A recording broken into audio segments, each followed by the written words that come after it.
Et ben, on va y aller, ouais. Bon, super. Bonjour à tous. Merci d'avoir fait le déplacement, en tout cas en physique, ceux qui sont là, parce qu'on sait qu'il fait très chaud. Et ça n'a pas dû être facile de venir. Et puis pour ceux qui sont à distance, bravo également, parce qu'avec la chaleur, vous risquez de faire un peu chauffer la boxe. Donc merci en tout cas de prendre du temps et de venir nous écouter. Aujourd'hui, on va vous parler de le Hibou AI, qui est l'offre IA le Hibou, mais surtout, l'objectif, c'est de vous parler de la réalité du marché de l'IA générative, puisqu'aujourd'hui, on a finalement un certain recul sur le marché. On a réalisé plus de 6000 demandes avec Émilie, et puis plusieurs centaines aussi de projets en cours. Donc, on sera en mesure, j'espère, de vous donner un regard intéressant sur le sujet. Ouais, par contre, pour les transitions, c'est encore manuel. Je ne sais pas comment on fait la transition, Hello. Clique dessus. Ah, j'ai cliqué. Non, tu vas sur l'écran. Ouais, c'est bon. Ah, ici. Okay. Ouais. Non, t'as une flèche qui devrait apparaître. Les joies du direct. Ah, je galère. Je sais pas. Ok, c'est bon. Ah, c'est bon. Voilà la flèche. Bon, super. Déjà, pour se présenter, moi, je suis Pierre-Louis Coucheron, donc je suis VP Sales and AI chez Hibou. Ça veut dire quoi? Ça veut dire que j'encadre une partie de nos équipes ici à Paris sur le volet commercial et je suis aussi créateur de l'offre le Hibou AI. Et je suis ancien consultant, moi aussi, on va dire consultant plutôt polyvalent. Comme beaucoup de jeunes en cabinet de conseil. Et aujourd'hui, je suis accompagné d'Émilie, ouais. Émilie Lemaoutz, je travaille dans le conseil depuis que j'ai 19 ans, un peu monomaniaque, je fais plusieurs boîtes, à peu près tous les jobs qu'on connaît dans le monde du conseil. Parce que je suis passionnée, j'ai aussi monté un lab de R&D qui est un centre clair de coûts pour développer des produits pour le conseil. Et puis parce que visiblement, j'ai du temps libre, j'aime bien faire de la chasse de tête de profil à haut niveau dans mon temps libre. Tout ça pour dire, j'adore le conseil, j'ai qu'un seul sujet de conversation. Si on discute tout à l'heure, vous aurez un tunnel de ma part. Mais voilà. Je confirme. Et avant de démarrer le sujet IA générative, pour ceux peut-être qui ne connaissent pas encore bien le Hibou, mais je vois qu'il y a aussi des fidèles à nos événements, donc encore merci. Aujourd'hui, nous, on est la plateforme de freelance IT Tech numéro 1 en France, avec 140 000 consultants inscrits sur la plateforme. On vise 200 millions d'euros de chiffre d'affaires en fin d'année. Et puis surtout, on est aussi spécialisé en termes de clients, nous, sur les grands comptes. Donc notre travail, c'est, on va dire, de vous mettre en relation avec nos clients quand on reçoit une demande, que ce soit chez BNP Paribas, Total, Société Générale, voilà, et j'en passe. On est référencé sur la plupart des grands comptes du marché. Si on parle d'IA, ce qu'on entend fréquemment quand on discute avec des clients, avec des freelances, c'est on n'arrive pas à se projeter sur le long terme. Finalement, qu'est-ce qui se passe sur le marché? Le marché est un peu fou, ça va vite. On l'a vu avec l'actualité entre Anthropic et OpenAI qui font des joint ventures. Et nous, ce qu'on a voulu faire, c'est finalement pas vous parler de ce qui se passe sur LinkedIn, de vos posts avec l'IA, mais de vous parler de la réalité de ce qu'on observe. Et donc, si on parle de l'IA, alors moi je ne suis pas bien vieux, mais j'ai quand même connu quelques transformations. L'IA, c'est une vague unique, finalement. Pourquoi? Puisque c'est une vague qui touche tous les métiers, et y compris nos métiers, on va dire, dits intellectuels. Et ça, on ne s'y attendait pas forcément aussi rapidement. En tout cas, ça bouleverse tout le monde. C'est une vague aussi qui est extrêmement véloce et rapide, puisque finalement, l'IA fait grosso modo ce que le cloud n'a pas tout à fait réussi à faire en 10 ans. Ça se déploie finalement à une vitesse assez exponentielle et on a du mal finalement à dégager une structure derrière tout ça. C'est une vague aussi où finalement les clients sont assez obsédés par les use cases et le ROI.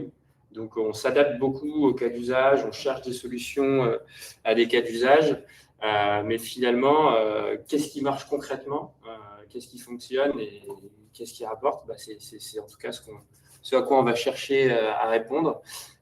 Et puis enfin, sur le recrutement, ça bouleverse aussi, nous, notre industrie en tant qu'intermédiaire de plateforme freelance. On voit des modèles de plus automatisés, on voit aussi des compétences finalement qui viennent s'ajouter par milliers tous les ans sur l'IA.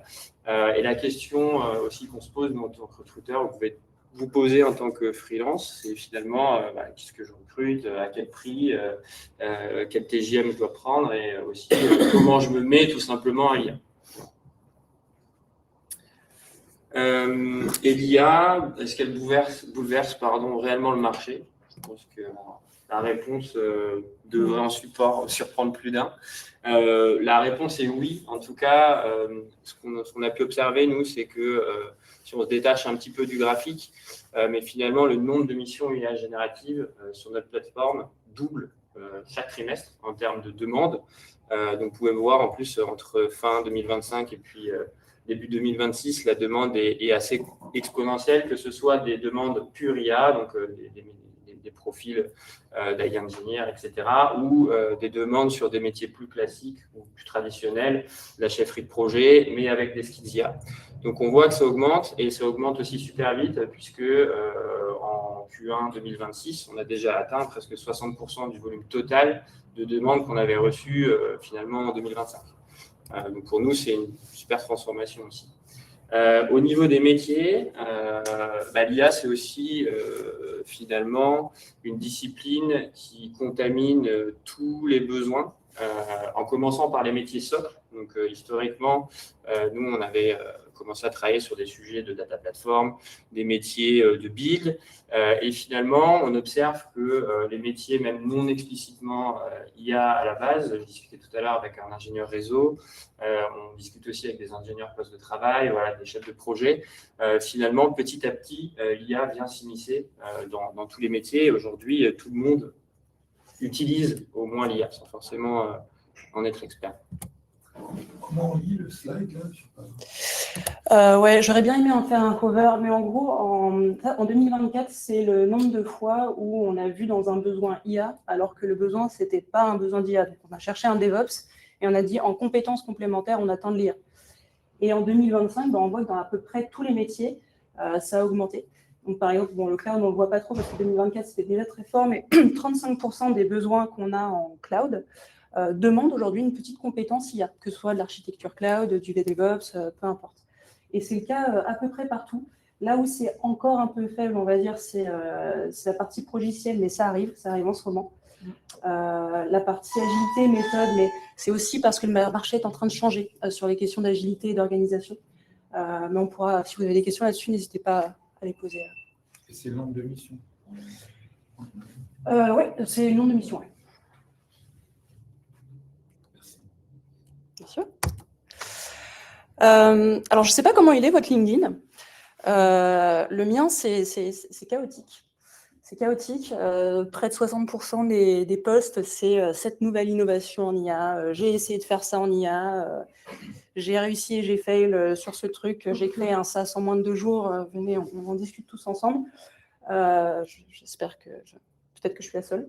Mais derrière ce chaos, est-ce qu'il y a quand même une forme de structure? C'est la question qu'on s'est posée. Et la réponse, c'est... en fait, ouais, hein, un peu. Il y a pas mal de... On a essayé de faire des grandes catégories. L'IA, c'est plein de choses. Mais l'IA générative, c'est plein de choses. Mais en gros, ce qu'on a remarqué, c'est qu'on est quand même passé étape par étape. En 2024, les besoins où il y avait un lien avec l'IA générative, c'était des questions de plateforme, de portail. On veut mettre à disposition de l'ensemble des acteurs du groupe la capacité à créer leurs propres outils, à créer leurs propres systèmes. Donc, ça a été la mise en place de ça. On est en grand groupe, attention, startup, c'est peut-être pas la même chose. Et tout ce qui touche à et la gouvernance, comment on fait, et la conformité, comment on fait, et la sécurité, comment on fait, et surtout l'adoption, le change, la formation. C'est vraiment les trucs qu'on a eu en premier, ce qui est assez logique. En 2025, on a eu tout ce qui touche à la mettre en place de l'IA pour les internes. Donc, quand on dit IA pour les internes, c'est vraiment des solutions pour accompagner, aider les travailleurs à devenir plus efficaces, plus performants, etc. Et c'est vraiment là qu'on a vu une grosse explosion de la notion de RAG. Pour les gens qui connaissent moins l'IA ici, c'est grosso modo un chatbot, mais tu demandes à ta documentation. C'est la documentation qui est le contenu du chatbot. et aussi l'usage de l'IA dans des principes data science qui existaient déjà. On a mis en place des systèmes de scoring de data science dans les années 90 en banque. Aujourd'hui, on y ajoute une surcouche IA générative pour aller encore plus loin dans ce système. Et en 2026, là, on a une explosion qui est assez claire, c'est l'explosion de l'agentique. Donc l'agentique, encore une fois, c'est, enfin, pour ceux qui connaissent moins, c'est une intelligence artificielle qui est très bonne à faire une tâche. C'est un robot qui va faire quelque chose de précis très, très bien. Et on a aussi l'émergence de l'IA dans le produit. L'IA dans le produit, c'est les produits que vous avez eus dans les grands groupes usuellement ou dans les moyennes boîtes, des CRM, des ERP. Aujourd'hui, on y ajoute de l'IA pour aller aller compléter des notes de call, par exemple, ce genre de choses. Tout du long, on le voit en bas, c'est très faible chez nous, c'est l'IA face aux clients internes. Donc des chatbots pour le support, des chatbots de FAQ, vous avez dû en voir quelques-uns dans les call centers, enfin, qui remplacent les call centers aujourd'hui.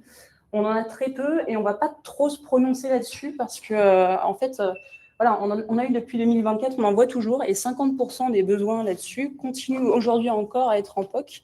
En général, nous, on voit plutôt, le RAG, il est arrivé, il y a eu du POC, et puis ensuite, ça a augmenté. On voit encore 50% des missions qui sont du POC, donc on ne sait pas trop ce qui se passe. Mais si vous avez des insights sur les IA pour le e-commerce, par exemple, on est très preneurs. Et ce n'est pas trop le chaos, en fait. Dans la manière dont un projet IA se construit, on retrouve ce qu'on a toujours retrouvé, de l'idéation, de l'architecture, du développement, du déploiement, de l'exploitation, du run, ce genre de choses. Par contre, ça ne veut pas dire qu'être chef de projet IA, c'est la même chose qu'être chef de projet supply chain, qui n'est pas d'ailleurs la même chose qu'être chef de projet marketing. On remarque des enjeux qui sont clairs. Tout ce qui est lié au coût d'infrastructure, c'est un enjeu qu'un chef de projet IA doit connaître aujourd'hui parce que c'est cher et que ça continue à être de plus en plus cher. Tout ce qui touche à la qualité, l'intelligence artificielle générative, c'est une notion qui est probabiliste. Donc, est-ce qu'on ne fait pas d'hallucination? Est-ce qu'on est sûr du résultat qu'on nous sort? Tout ce qui touche à la sécurité et à la conformité, vous avez dû entendre parler de l'AI Act en Europe, mais on parle aussi de sécurité des données. Quelles données on envoie à l'IA? Comment on fait pour ne pas se faire hacker? Et on a des enjeux qui sont un peu hors clou. Et je remercie Frédéric, qui est ici présent à notre meeting. C'est qu'avec la rapidité de création des produits IA aujourd'hui, en fait, ça va presque plus vite que l'adoption par ses utilisateurs. Donc, il y a un gros challenge pour la chefferie de projet de OK, comment j'arrive à former les utilisateurs à ces nouvelles solutions qui arrivent? Et on a un contrôle qualité qui est assez fort aussi. En général, dans les besoins de développement applicatif classiques, chez nous, 13% contiennent la mention de sécurité. Dans les projets de développement informatique avec l'intelligence artificielle, c'est plutôt 30%. Donc, dès aujourd'hui, en fait, la notion de sécurité a bien été comprise par beaucoup de gens qui font des projets. Et donc, qu'est-ce qui se fait concrètement? Qu'est-ce qui marche? Si on reprend, du côté du socle, les plateformes, les portails, ce genre de choses, aujourd'hui, ce qu'on observe, c'est que 90% des besoins qu'on reçoit sont des besoins qui sont déjà en production. Donc, on est aussi dans l'optimisation. Vous avez dû voir Databricks qui explosait cette année. On est vraiment dans ce concept-là. Tout ce qui touche à l'adoption et à la gouvernance, donc faire en sorte que l'ensemble de l'entreprise évolue avec l'IA. On est encore dans des principes de discovery. Il y en a pas mal qui ont commencé à en mettre en place à droite à gauche, mais vraiment le mettre en place en général, non. Et côté sécurisation, pareil, encore beaucoup de discovery. On se pose la question depuis longtemps, mais il y a encore beaucoup de découvertes qui arrivent. Et un exemple client qu'on a eu, qu'on aime beaucoup, c'est un client bancaire. Lui, il s'est mis très tôt dans cette histoire d'IA générative et non, c'est bon. Et ils ont mis en place des plateformes de data science à l'époque, en 2020, sur lesquelles les data scientists du groupe pouvaient aller développer leurs modèles et les mettre en production. Et quand l'IA générative est arrivée, pour des raisons de conformité, certains domaines diminuent. Oui, on en reparlera, David. Pour certains domaines, je suis désolée, ça sonnait de l'autre côté. Voilà, l'IA générative est arrivée et ils ont décidé, pour aller vite et pour tous les utilisateurs en face, d'utiliser les plateformes de data science pour faire l'intelligence artificielle générative. C'était super, l'adoption allait super vite, on a eu plein d'utilisateurs, tout le monde a pu en faire, on était trop contents. Le problème, c'est qu'on s'est rendu un peu après coup compte que quand on fournit de l'intelligence artificielle, on devient fournisseur de l'intelligence artificielle au sens de l'AI Act. Donc, il y a quand même quelques règles de conformité qui commencent à se mettre en place et ça, on ne l'avait pas trop prévu. Et on s'est rendu compte que quand tu as des gens qui font l'intelligence artificielle sur tes plateformes, les coûts, ils sont assez incompréhensibles et parfois assez stratosphériques. Donc, les challenges que nous, on a identifiés sur cette partie, c'est pour les clients, maîtriser les coûts d'infra, on commence à le voir partout. Accélérer sur la sécurité IA, on voit partout, et faire adopter l'IA par les utilisateurs. Discuter avec Frédéric, il est très sympathique. Pour l'interne, c'est pas sponsorisé, mais je l'aime bien, les gentils. Pour l'IA, pour les internes, ça, c'est les sujets qui fonctionnent les mieux. En tout cas, on voit vraiment les gens, ils sont contents, ça fonctionne bien, ça va vite, c'est cool. L'IA sur les données structurées, donc là où il y avait déjà de la data science avant, et on a rajouté une surcouche d'IA générative, ça fonctionne parce que la data est propre, elle est structurée, elle a déjà été travaillée. Et après, tout ce qui touche au RAG, l'état de l'art, il est quand même arrivé, les technologies, elles sont quand même arrivées.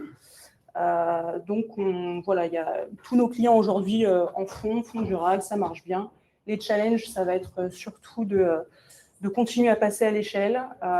Faire attention à une chose, c'est qu'on s'est rendu compte sur des projets de RAG, c'était très rigolo, de voir que quand on fait du RAG sur la documentation, quand on est Renault et qu'on fait de la documentation qui est bien carrée et bien propre, c'est super.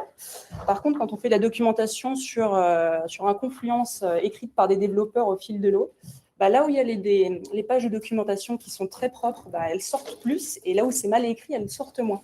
Donc, il n'y a pas vraiment une hallucination, mais ça réveille quelque chose, c'est que la qualité de la donnée, quand on dit qu'il faut faire attention à la donnée en intelligence artificielle, on va maintenant aussi parler de la donnée texte, la qualité de comment sont écrits vos textes. Moi, je vais vous parler un peu aussi de l'IA dans les process. Alors forcément, comme Louis-Bou, on est très teinté IT Tech, on va vous sortir forcément un cas d'usage lié à la tech. Bon, ici, ce sera un cas d'usage cyber.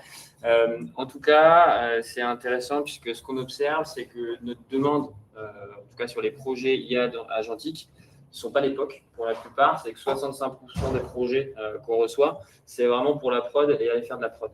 Et ça, c'est intéressant à l'heure où la plupart des projets sont d'époque. En tout cas, nos clients, ils ont envie de choses concrètes qui se déploient en prod. Et on voit quand même aussi une tendance se dégager, c'est que finalement, pour pas mal d'outils, donc je parle de Copilot ou d'outils d'intégration CRM, ERP connus du marché, finalement, le ROI est encore trop récent pour être concrètement mesuré.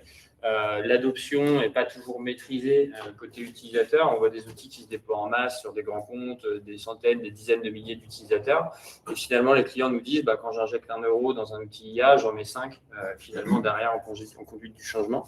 Voilà. Et donc, ce qu'on a fait, nous en tout cas, comme process métier qui est intéressant côté cyber, c'est on va dire, une automatisation end-to-end du processus de gestion des risques dans un contexte, on va dire, plutôt télécom-média, via une interface homme-machine assez simple. Donc, c'est un consultant sur un événement équivalent table ronde, qui avait développé un agent, voilà, globalement, qui nous permet, quand on parle dans son téléphone, de prendre une analyse de risque en 5 minutes chrono, entraîné sur toutes les bases de données réglementaires du marché, donc NIST, ISO, EBIOS, voilà, et j'en passe.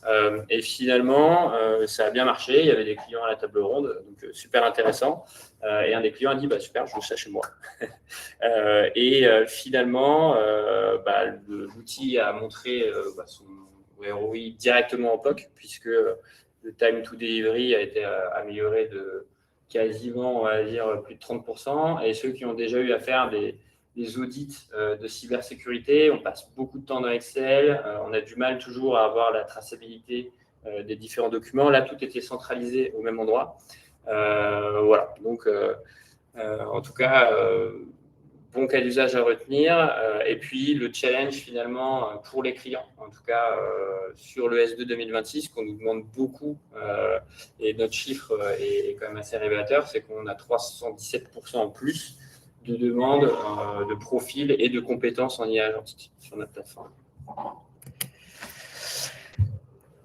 Voilà. Et si on fait une transition finalement sur ce qui peut vous intéresser aussi, c'est en tant que freelance, c'est finalement, quand je me positionne en tant que client ou nous en tant qu'intermédiaire, c'est qu'est-ce qu'on recrute, à quel prix, comment se comportent un petit peu les TJM sur le marché avec de l'IA, sans IA. Et aussi, si je suis freelance, et nous, on se pose aussi la question avec Émilie, parce que nos métiers sont transformés, comment je me mets à l'IA, quel outil je vais choisir, et comment je m'y prends de manière plus générale. J'ai discuté aussi en amont de ce meeting avec quelqu'un qui est data scientist, donc c'est intéressant de prendre ce cas d'usage-là, mais finalement, ce n'est pas parce qu'à la base, sur le papier, le métier peut apparaître super sexy, il y a un très beau titre, bien ronflant ou que le TJM est élevé, finalement que la demande client suit en face. Le cas qu'on prend en exemple, en tout cas avec les données qu'on a sur notre plateforme, c'est le data scientist, puisque en 2012, on avait finalement la Harvard Business Review qui nous disait les data scientists, c'est le job du 21e siècle, il va y en avoir partout. En réalité, oui, c'est un très beau job, mais aujourd'hui, on a 3 fois plus de demandes de data eng que de data scientist, simplement parce qu'avant de déployer les agents, les clients se rendent compte que c'est bien d'avoir les données cleanées, sinon ça ne marche pas. Et un petit peu la même chose pour la fonction de prompt engineering, donc il y a un métier qui avait été défini de manière un peu sommaire de prompt engineer. En fait, métier de prompt engineer, aujourd'hui, la compétence est complètement diluée dans un peu tous les domaines. Tout le monde fait du prompt, tout le monde donne du contexte. Et donc, la vérité sur ce métier, c'est que finalement, il n'y a pas d'offre. Donc, si vous avez quelque chose à retenir, c'est choisissez ce que vous aimez faire, toujours. Prenez pas forcément des compétences, ne changez pas vos titres parce qu'un journal vous dit que c'est à la mode. Et puis, pour optimiser vos chances, en fait, n'hésitez pas à passer aussi par des intermédiaires comme nous, que ce soit des commerciaux, des collègues ou autres, qui pourront vraiment vous donner une vue sur ce qui se passe réellement sur le marché. Il y a un problème sur... On a perdu la fenêtre. Ouais, on a perdu la fenêtre. C'est bon, c'est revenu. C'est bon, c'est revenu. Je peux meubler si tu veux. Non, c'est bon, t'inquiète. C'est bon, regarde. C'est magnifique. Oh, super. Bon, Allez, vas-y. Non, on recrute où alors en IA? Parce que c'est quand même intéressant comme question.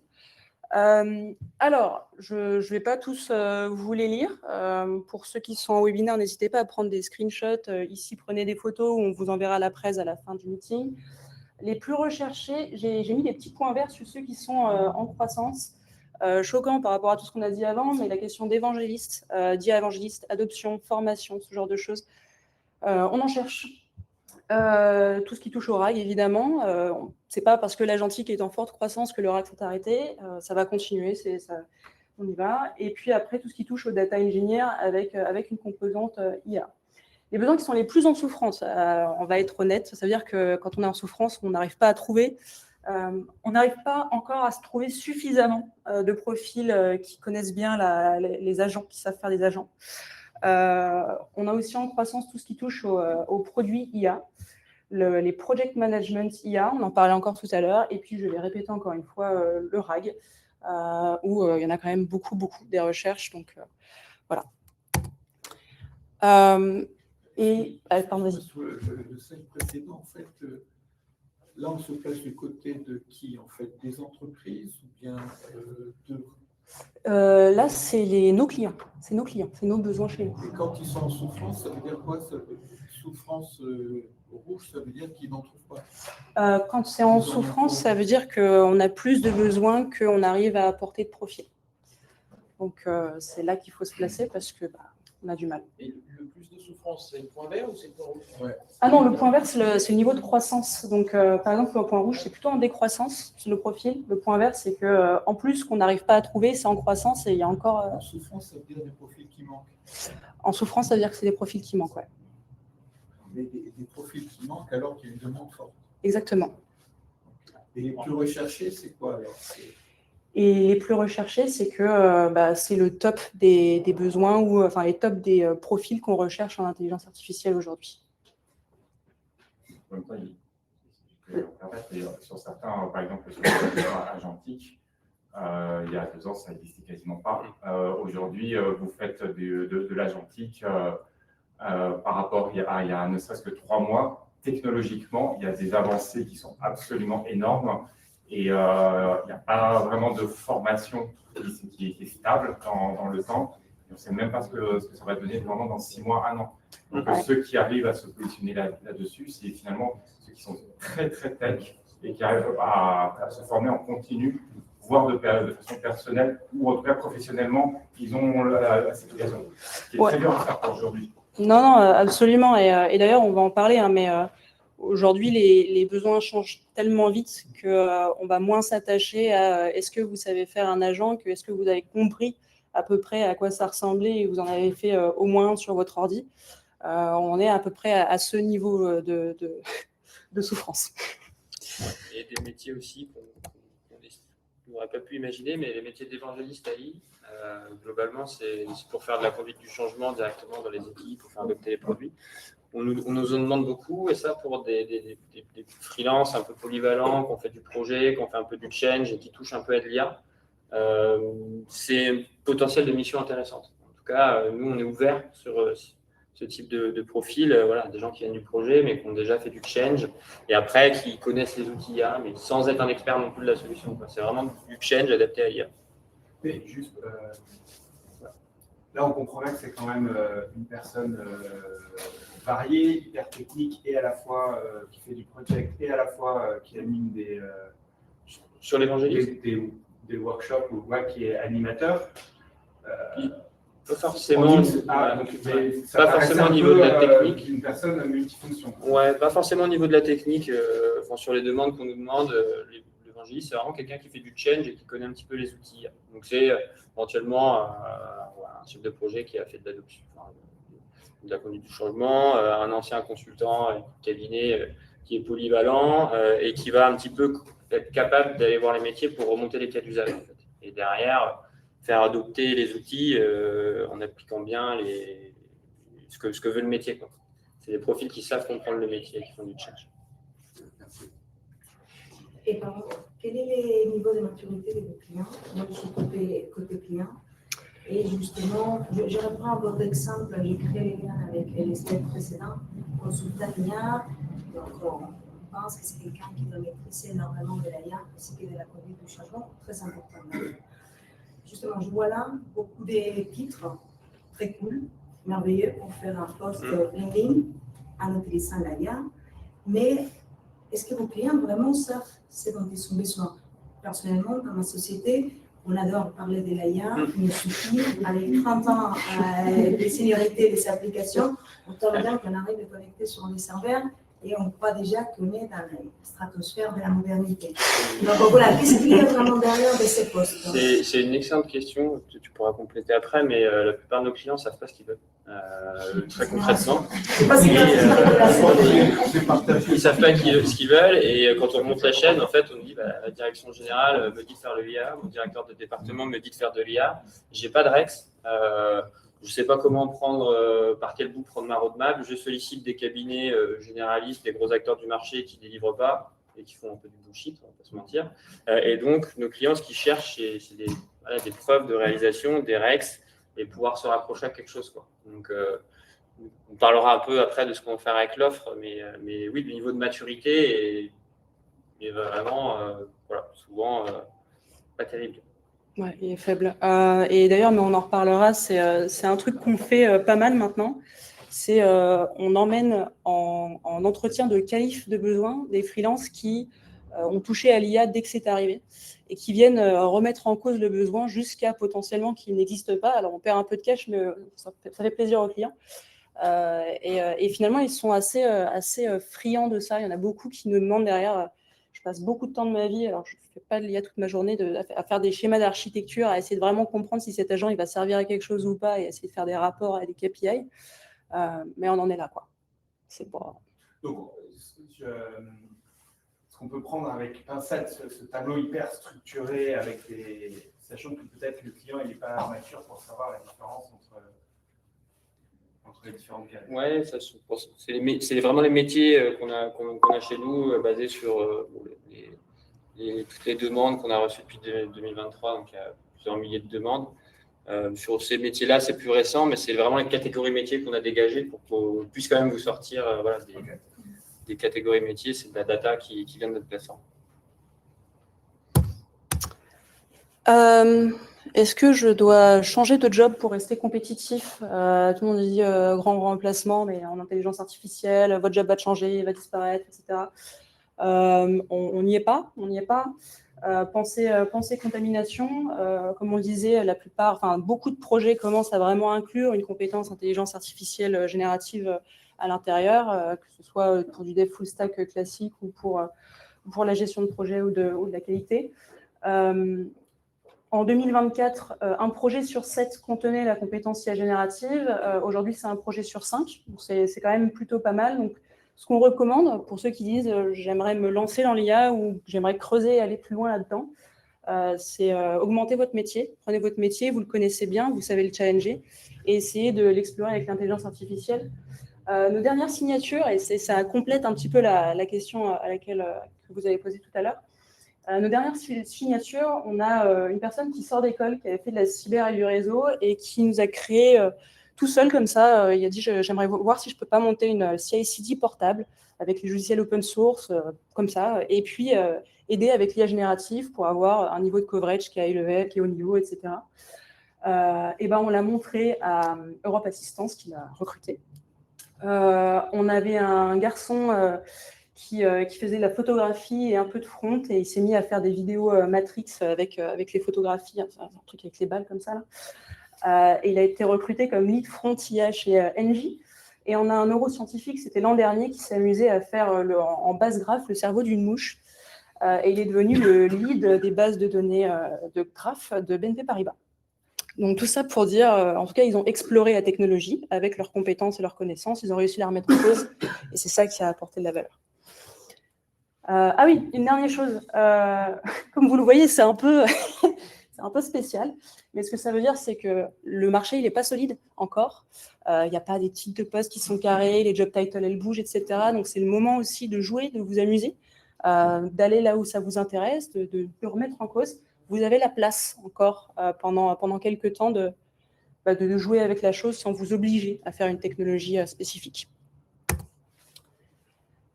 Est-ce que si j'ajoute IA dans mon CV, je facture plus? Important. Pas vraiment, en fait. À la base, je me disais, ouais, c'est trop cool, j'ajoute intelligence artificielle, boum, augmentation du TGM. Et ensuite, je me suis dit, mais si j'enlève intelligence artificielle et je remplace par supply chain, ça fait quoi? Ah bah boum, ça monte aussi. En fait, c'est pas vraiment ça qui va impacter votre TGM en soi. Ça va être la rareté de l'expertise que vous portez comparativement au marché. Comme on en parlait tout à l'heure, s'il n'y a personne sur le marché que vous en faites, ça aide. Ça va être les combinaisons rares qui ne vont pas ensemble. SRE plus IA, là, on a clairement une prime. Biologiste plus IA, votre TGM, il fait plus 3. Donc voilà, c'est plusieurs vraiment domaines de compétences qui s'ajoutent. Et l'accumulation d'expertise, c'est un message, je ne pense pas qu'il y ait de clients dans ce meeting, mais du coup, on va rigoler. L'accumulation d'expertise dans les besoins, ça a un vrai impact sur les TGM. Vous avez DevOps, ça coûte un TGM. Ensuite, on a moins de gens sur DevOps plus AWS, encore moins de gens sur DevOps plus AWS plus réseau, encore moins de gens si on ajoute IA générative. Et donc, évidemment, plus on enlève plus on resserre les compétences, plus la rareté augmente, plus le TGM augmente. Donc, le phénomène mouton à 5 pattes, comme on l'a entendu depuis très longtemps. Qu'est-ce que je peux dire? Freelance, soyez mouton à 5 pattes, client, arrêtez avec les moutons à 5 pattes. Et puis voilà. Et les technos, je pourrais passer des heures à vous lister toutes les technos. Je pense que vous aussi, vous attendez les crackers. Donc, ce que je vais vous dire, c'est que ce n'est pas le plus important.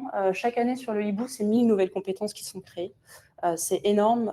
Aujourd'hui, il y a de plus en plus de compétences, de plus en plus de métiers, de plus en plus de versions de compétences, d'outils. Ça évolue avec l'IA encore plus. Et nous, quand on recrute, là actuellement en tout cas, on regarde moins votre connaissance de la documentation complète d'une technologie que on regarde si vous avez compris comment elle fonctionne, si vous avez compris ses limites, si vous êtes capable de la challenger. Finalement, on parle de compétences transférables, c'est quelque chose dont les RH parlaient il y a 10 ans maintenant, mais de dire est-ce que si je sais faire de l'Excel, je peux faire de l'Airtable? Est-ce que si je connais les principes de Rust, je peux m'adapter à Golang? On est un peu dans ce phénomène actuellement. Donc, ce qui va vous faire gagner, c'est votre esprit critique. Oui, Et pour enchaîner, donc, vous êtes là aussi parce que c'est un événement, le Hibou AI. Donc moi, avec Émilie, je suis à l'initiative de la création de cette offre. L'idée de l'offre, globalement, et la question a été posée tout à l'heure, c'est qu'en faisant des meetings clients, on s'est rendu compte que le client ne savait pas forcément toujours ce qu'il voulait, voire souvent, il ne savait pas. Et en même temps, on avait fait une analyse avec Émilie en se disant, quand l'IA arrivait fin 2025, qu'est-ce qu'on a concrètement? Est-ce qu'on a les compétences? Est-ce qu'on sait faire? Et la réponse est oui, puisqu'on s'est rendu compte qu'on avait plus de 4000 experts sur la plateforme. Historiquement, on était plutôt à 150 de CA 2025, mais c'est pas grave. Je me suis trompée. C'est une erreur d'actualisation. Voilà, on savait bien faire de l'IT, on savait bien faire de la tech. Et finalement, j'ai perdu le fil, du coup, c'est pas grave. Je suis trompée de slide, mais c'est pas grave. Ouais, vas-y, passe la slide suivante. Ok, très bien. Ça va perturber mon fil. Et l'idée de l'offre, c'est que on s'est rendu compte qu'on avait 4300 experts en production sur la plateforme, mais par contre, on ne faisait pas grand-chose à notre niveau pour agréger tout le jus de cerveau. Et on s'est dit, c'est quand même super dommage parce qu'en face, on a des clients qui sont un peu perdus. On a des freelances où aujourd'hui, nous, on fait de l'intermédiation. Donc, jusqu'ici, on venait répondre à des besoins, mais on ne venait pas challenger le problème. Et en face, on a des concurrents, on va dire ESN traditionnels ou cabinets de conseil, qui n'arrivent pas à apporter finalement les réponses suffisantes aux clients parce que forcément, ils ont un gap de compétences qui va mettre plusieurs années à se combler. Et nos clients nous disaient, mais en fait, tout ce que je veux, c'est que vous me disiez comment je vais en production. Et à chaque fois, c'était des problèmes récurrents, comment j'intègre ma solution SI, les contraintes légales et de sécurité, comment je crée du ROI et comment je nettoie et je gère mes données. Ça, c'est vraiment voilà, ce qu'on constate et les questions qu'on nous pose à chaque fois. Et finalement, on s'est rendu compte qu'on n'était pas si mauvais que ça et qu'on avait aussi des projets IA qu'on avait gagnés, mais on n'avait pas forcément créé de lien entre eux. Et on a montré tout à l'heure un panel de job title, mais un certain nombre de métiers IA qui étaient représentés. Et du coup, le Hibou AI, qu'est-ce qu'on veut faire? On veut vraiment rebrander un petit peu le monde de l'intermédiation. On veut vous embarquer ensemble dans des squads, ce qui bouleverse un petit peu le monde du freelancing, en tout cas sur les plateformes qui étaient historiquement de l'ATU. On veut vous embarquer dans des squads, y compris en avant-vente, pour derrière réaliser du vrai conseil, puisque vous êtes tous capables de faire des diagnostics, faire des audits, etc. Et ça répond aussi à des besoins que vous avez parfois, d'avoir des projets plus courts et plus impactants. Et derrière, de délivrer des projets, d'être capable de faire de l'architecture, voilà. Il y a une petite dédicace encore à Frédéric et de faire des offres de services, mais où on ne va pas dire le Hibou est le meilleur en IA, nous on fait. On va vraiment s'appuyer sur vous, créer vraiment une vraie collaboration, quoi. Parce que sans vous, on pourrait pas le faire. Ouais, c'est ça. En fait, on se rend compte qu'il y a pas mal de freelances qui viennent nous voir en disant j'ai une idée. Par exemple, il y en a un qui nous disait voilà, j'ai trouvé un bon moyen. Maintenant, on le sait avec les prompts, mais c'était il y a quand même quelques mois. J'ai trouvé un bon moyen de faire en sorte que le niveau de RG2A, donc le niveau d'accessibilité de nos sites web, soit toujours bien vérifié avant qu'on fasse une mise en production, donc inclus dans la CI/CD. Il a dit, je suis sûr qu'il y a plein de gens qui seraient intéressés par ça, tout à fait, mais je ne suis pas commercial, c'est vrai, c'est nous. Donc, en fait, on essaie de pousser un peu ces idées que les freelances ils ont et qu'ils aimeraient implémenter dans les entreprises. Et c'est là aussi, on vous invite à venir à nous. C'est si vous cherchez des missions, évidemment, mais si vous avez vous-même des idées, des choses que vous avez craquées parce que vous avez exploré votre métier et vous êtes toujours bien meilleur que nous là-dessus, n'hésitez pas, on est aussi là pour vous vendre. Voilà. L'intérêt, c'est qu'on se nourrit mutuellement. Nous aussi, on apprend, on améliore l'offre avec les retours qu'on a. Et derrière, on pose des questions aussi dans les canaux dédiés à la squad. Est-ce que vous avez déjà vu tel cas d'usage, etc. Est-ce que vous êtes capable d'intervenir dessus? Derrière, on prend contact et on essaie de créer quelque chose ensemble. La suite? Tu réponds? Oui. Ok. La suite. Un truc qu'on n'a pas encore fait, parce que c'est aujourd'hui notre première conférence, c'est la communication. Donc, on va essayer de mettre à dispo les datas de l'EIBU IA, les datas de l'EIBU plus en clair, pour que vous puissiez voir pas que notre performance, mais aussi là où on galère, les technos qui sortent, etc., que vous ayez cette possibilité, sans venir dans un endroit à 40 degrés, de savoir ce qui se passe. Un autre truc qu'on est en train de monter, et ça avance plutôt bien, c'est la mise en place de partenariats. Et pas... on s'est dit, est-ce qu'on fait des partenariats? Il y a des partenariats qui existent dans les plateformes. C'est le partenariat Conto, c'est le partenariat Doux, c'est le portage salarial. Par contre, des partenariats avec des sociétés de logiciels pour aller se faire certifier avec eux ou tout simplement aller faire de l'avant-vente pour eux, les plateformes, elles n'ont pas encore réussi à craquer le game et on a envie de le craquer avec vous. Des formations ultra techniques, je ne parle pas formation data scientist classique, mais d'aller voir pareil les sociétés de logiciels et d'avoir des formations bien poussées. Et ouais, c'est l'objectif de cette année. L'idée pour nous, c'est de dire, on change un peu la manière dont le freelancing est représenté aujourd'hui. On a été poussé dans ce côté intermédiation qui est top, mais on sait que vous êtes capable de faire plus. On veut porter des projets end-to-end, montrer qu'on peut avoir confiance en ça. Aujourd'hui, les clients n'ont pas forcément encore confiance dans la notion d'avoir des squads de freelance IA, parce que c'est risqué, parce que c'est machin, et on veut prouver que pas du tout. Et que le niveau de qualité peut être clairement au rendez-vous. Le principe d'un squad, c'est quoi exactement? Une squad, c'est vraiment comme dans les projets type Capgemini. Vous avez Non, mais je parle entre les freelances ou le client final. Comment ça fonctionne? Ouais, ben, l'idée, c'est que, en tout cas pour ceux qui s'intéressent, mais on vous intègre dans des challenges, dans des espaces vivants où, quand on identifie, nous, une opportunité, un rendez-vous client, on s'appuie sur des référents, on a des référents de squad qu'on va solliciter pour venir sur des avant-ventes, globalement, par exemple, ce qu'on a dit.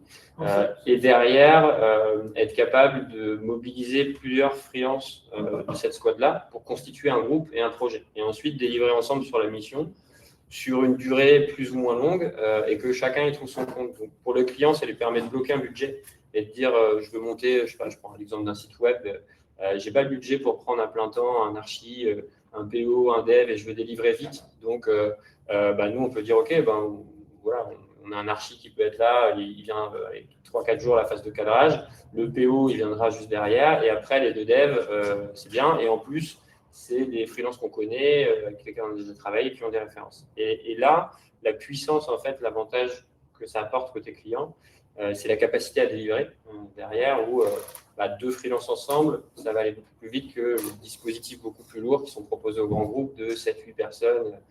De Capgemini. Je n'ai rien contre Capgemini, mais tu l'as cité tout à l'heure, mais des Accenture, je suis un ancien de Wavestone, donc je vais citer des Wavestone, des choses comme ça. Ça apporte plus de flexibilité. Et nous, on pense aussi que vous, en tant que freelance, ça vous apporte d'autres types de missions que des missions longues où ça peut être agréable d'un point de vue de réseau, mais peut-être moins challenging pour vous, parfois. Ouais. Ouais, mais concrètement, vous allez mettre en place un Slack, on va être contacté comment?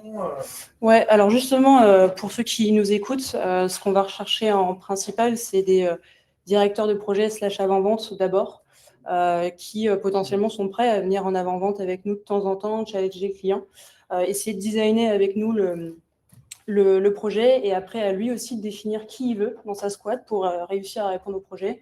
On s'occupe de faire la chasse de tête, de trouver les freelances qui pourront exécuter. Si lui ou elle d'ailleurs a des personnes de son réseau, il pense que ça peut apporter, voilà. Et puis on fait cette grosse proposition. Okay, alors, je vais reposer ma question. Comment on entre dans la première squad qui définit les squads, qui elle-même définit les squads? Il y a deux moyens. Voici PL. Le premier moyen, on va dire, et aussi pour ceux qui sont à distance, c'est pas un problème, mais le premier moyen, c'est d'être là en physique et le réseautage pour que nous, on échange nos coordonnées et derrière qu'on puisse vous identifier. Ensuite, ce qu'on fait, on fait des petits calls de cadrage pour voir comment on peut intervenir. Et dans un premier temps, on fonctionne comme ça, on va dire au réseau, à la connaissance. On a sorti aussi une landing page sur notre site internet www.leibu.com sur lequel vous pouvez aller et vous pouvez, via le site internet, aller sur l'onglet Leibu AI. Il y a une page dédiée. Et sur cette page-là, il y a une section où vous pouvez soit déposer un besoin si vous êtes client, soit poser une question. Et donc, vous pouvez envoyer vos coordonnées et dire « je suis intéressé pour rejoindre la squad ». Nous, en back-office, avec Émilie, on récupère la demande.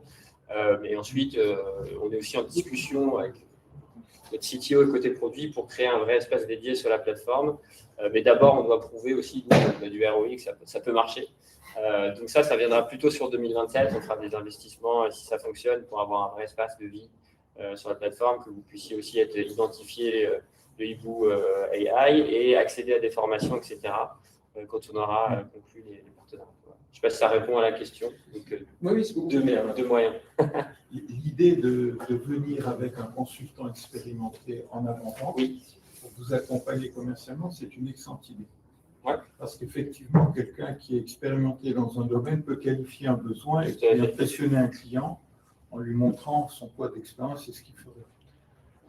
Bon, et à la limite, il peut se vendre aussi, le consultant peut se vendre pour une mission potentielle. Exactement, mais ce qui se passe souvent, effectivement, c'est que la personne qui est là en avant-vente, soit elle réalise l'audit derrière, soit elle participe au pilotage du dispositif dans ce qu'on vend actuellement, quoi. Oui. Donc ça, je pense que c'est effectivement une idée assez originale. Et je pense qu'elle serait bien perçue, je pense, par le marché. Par contre, après, il faut voir le business model parce que, en fait, nous, consultants, on se rend sur une mission. 2-3 ans, on a un TJ, conditions de règlement, etc. Mais présenter une squad donc, pour prendre un projet, c'est faire de l'intégration, c'est-à-dire s'engager sur un résultat final avec une démarche peut-être de forfait, etc. Donc là, je ne vois pas trop comment ça peut fonctionner concrètement. Comment je peux répondre à ça, mais en fait, ça dépend pour moi si vous êtes OK dès le départ en tant que freelance pour aller vers un mode forfaitaire. Derrière, c'est très risqué. Ce qu'on a pu voir, il y a des squads qui ont tenté de faire des squads, des plateformes qui ont tenté de faire des squads. Et il y en a beaucoup qui ont réussi à faire passer quelques projets avec de l'obligation de moyens. Donc même s'il y a une forme d'engagement de résultat parce que c'est machin. Moyens, peut-être, mais bon, si vous vous engagez à livrer, à faire un livrable, il faut faire très attention à la nature du livrable que vous allez négocier. En fait, il y a deux niveaux de squad. Il y a le squad niveau 1 où là, on va plutôt être effectivement dans une grosse régie forfaitée où globalement les clients, ça les arrange de faire passer certains projets dans des catégories de dépenses supérieures parce que c'est pas de la TU, on va dire. Personne ne prend des forfaits. Non, c'est pas ce qu'on voit en ce moment. Mais oui, mais il faut voir après ce que ça donne. Ouais, pour reprendre le fil, le client va vouloir bloquer le budget. Et derrière, on n'est pas obligé dans ce mode-là de s'engager sur la définition des pénalités, les livrables, etc. Ça apporte de la flexibilité de se dire je bloque mon budget, je peux solliciter un profil PO, comme je disais tout à l'heure, dev, etc. Et effectivement, l'ATG squad, là, il faut se mettre d'accord dès le démarrage sur le planning, la qualification des livrables, comme vous dites. Nous, qu'on mette en place derrière toutes les instances, quand vous avez l'habitude de le faire, le suivi de copie, etc. Et ça, par contre, on est tout à fait capable de l'assurer côté le Hibou. Donc, vous, en tant que freelance, vous avez ce boulot-là dans la phase de cadrage. C'est pour ça qu'on prend un consultant aussi en phase d'avant-vente qui serait capable de nous conseiller sur ce qui est possible ou non de faire en termes de livrables. Et après, nous, on assure de delivery et on réplique dans les contrats, parce qu'on a des contrats commerciaux de sous-traitance, les conditions qu'on met en place avec le client en contrat miroir. Voilà. Donc, ça atténue le risque, mais effectivement, voilà, si on n'a pas des freelances qu'on est capable, nous, de bien piloter et d'adresser, et avec qui on n'a pas une relation de confiance, ça ne marchera pas. Et c'est pour ça que notre rôle, et ce qu'on veut faire, c'est créer ce lien, faire de plus en plus d'événements, animer des communautés, vous faire venir. Et la collaboration se crée après par la confiance aussi. Les références. Voilà. On a quelques questions dans le chat. Du coup, est-ce que je suis sur le bon écran? Non, toujours. Ouais, c'est bon. Alors, il y en a un qui dit « Je suis ingénieur diplômé, je galère à être sollicité par des postes car je manque d'expérience. Au vu des chiffres requis sur les besoins en IA, les profils recherchés, je m'intéresse sur comment faire passer mon profil diplômé en IA devant les profils seniors ayant suivi une formation IA. » C'est une très bonne question, Raphaël. déjà, si tu mets sur ton job title diplômé en IA, ça fait peur encore aujourd'hui. Donc, si tu le fais, tu peux l'enlever. Nous, ce qu'on regarde beaucoup, en tout cas côté le hibou, c'est plutôt, si tu as fait ça, c'est plutôt tes projets perso, jusqu'à où tu es allé. Ça peut quand même valoriser. Et puis, en fait, il ne faut pas oublier que la plupart des logiciels de recrutement aujourd'hui, c'est des bêtes et méchants ATS. Tu as le mot-clé dans ton CV, on te regarde. Tu n'as pas le mot-clé dans ton CV, on ne te regarde pas. Donc, c'est aussi là que la valeur de mettre tes projets perso peut te permettre de sortir du lot, notamment sur les missions rares.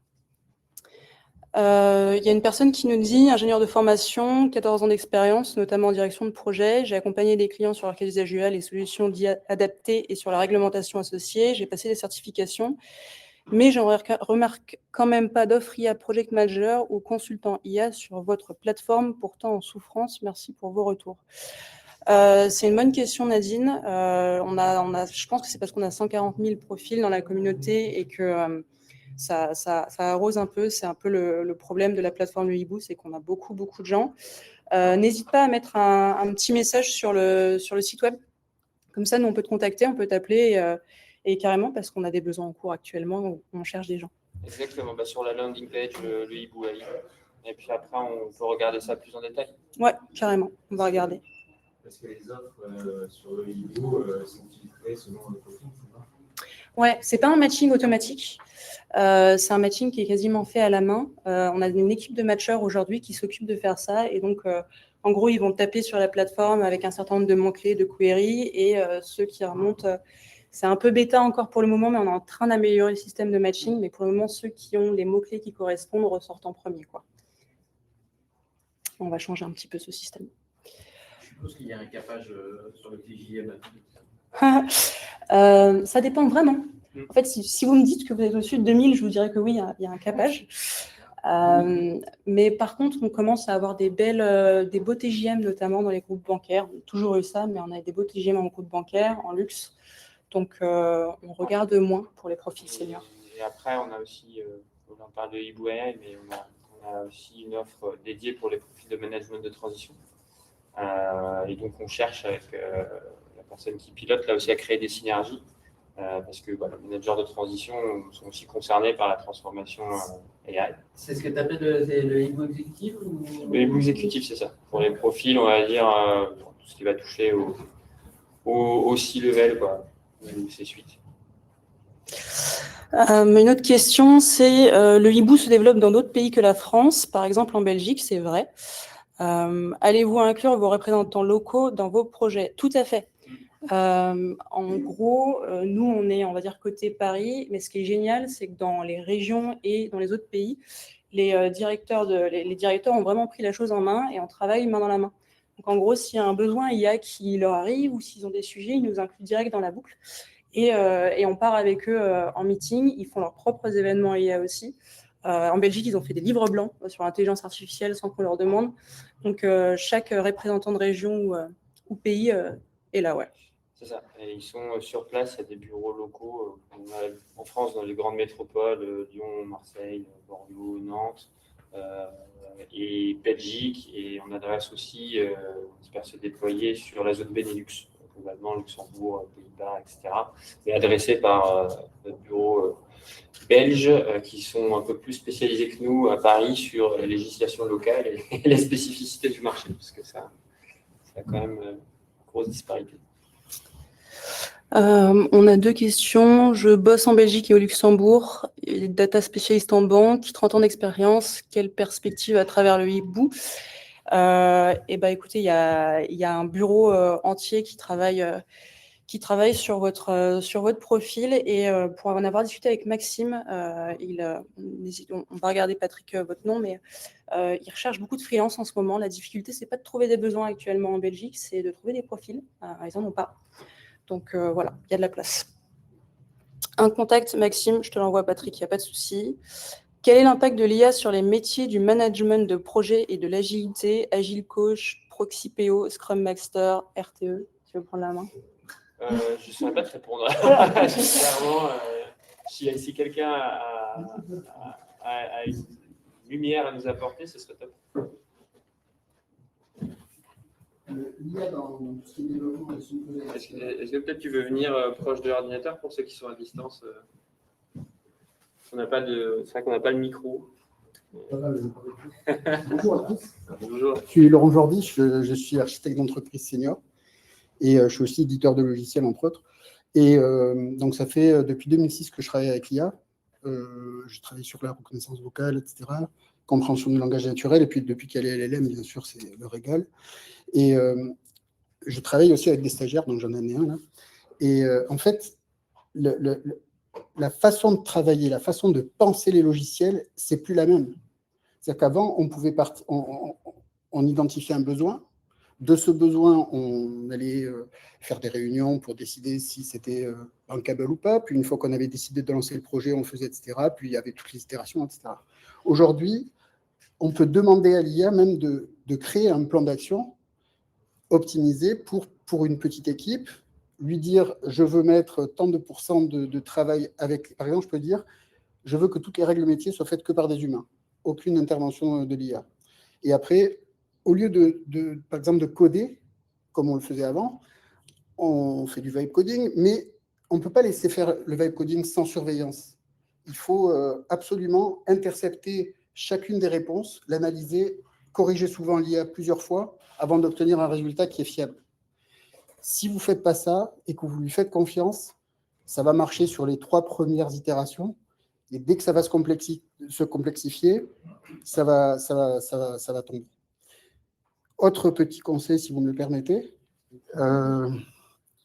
quand on développait avant, on avait tendance à faire des applications monolithiques. C'est contre-productif avec du vibe coding comme Cloud Code, par exemple, parce que plus le contexte est vaste et plus la consommation de jetons est importante, donc la durée des chats est plus courte. Donc, c'est moins pratique. Il faut travailler avec les points MD pour bien expliquer qu'est-ce qu'il faut faire, qu'est-ce qu'il ne faut pas faire, lancer des règles d'architecture, penser à toutes les bonnes pratiques qu'on a apprises pendant toute sa carrière. Parce qu'en fait, si vous regardez comment code un Cloud Code, on dirait un jeune développeur surdoué, mais qui n'a aucune expérience, qui fait que des conneries, en fait. Donc, il va faire des super trucs optimisés, machin, et puis après, sur un petit paramètre, il va se paumer.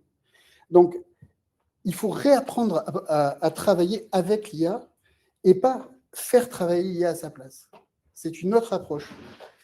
Et je peux vous dire que, enfin, si on a l'occasion d'en parler, avec les résultats qu'on a obtenus avec le logiciel qu'on a fait, c'est juste époustouflant.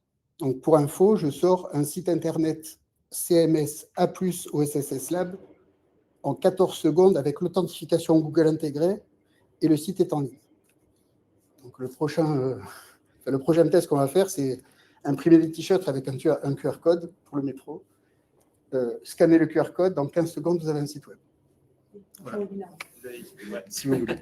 Bon, merci beaucoup, Laurent.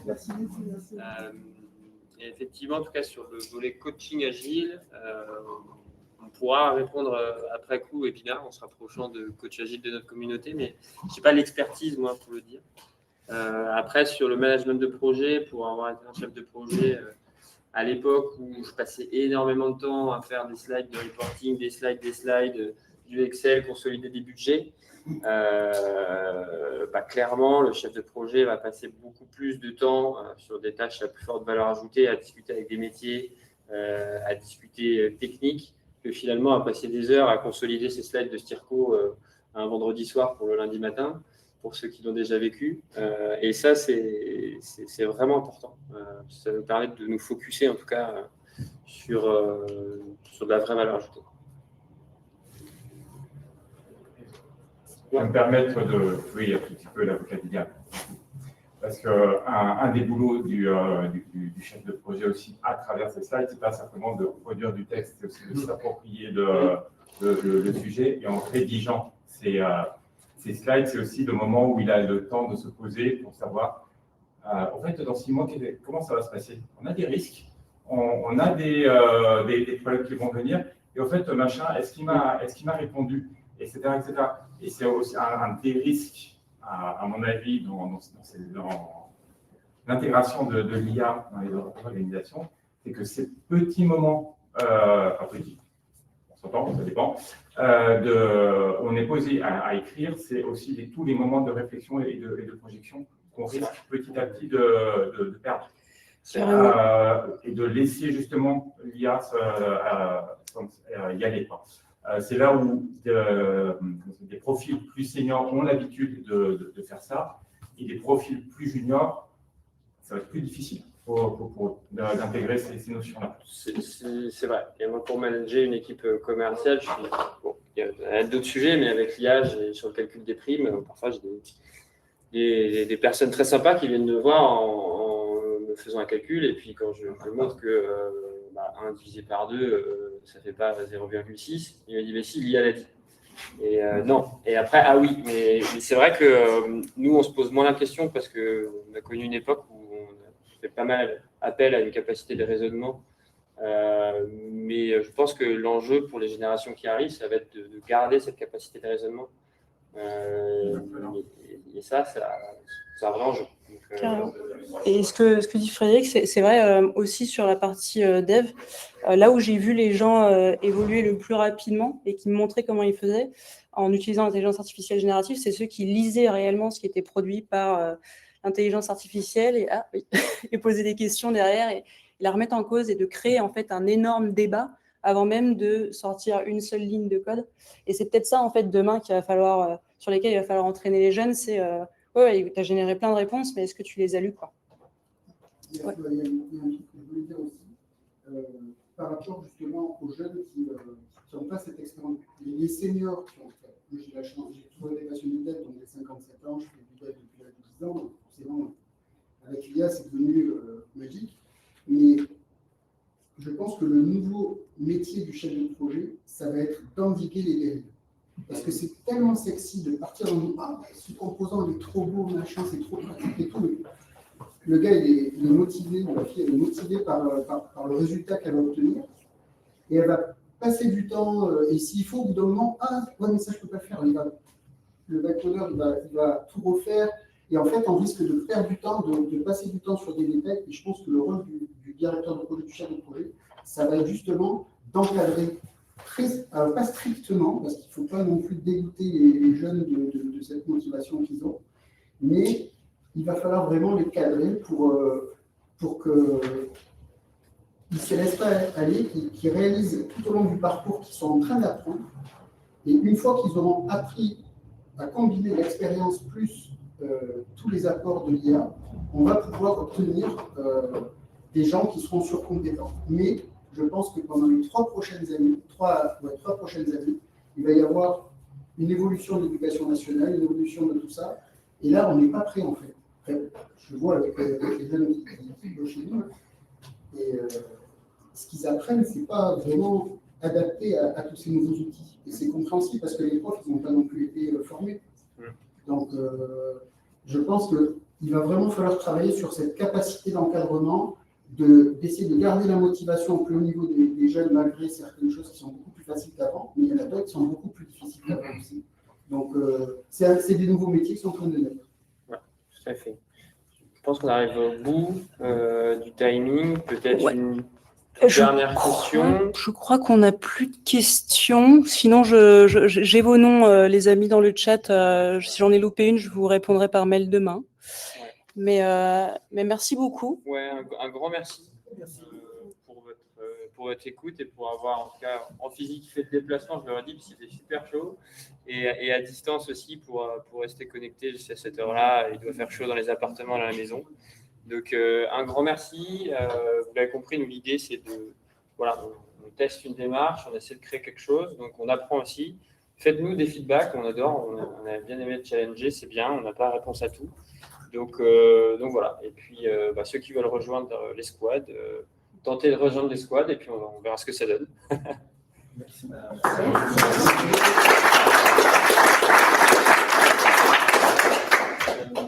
Voilà, pour ceux qui veulent Merci, Patrick. se restaurer un petit peu, on a de quoi manger et boire.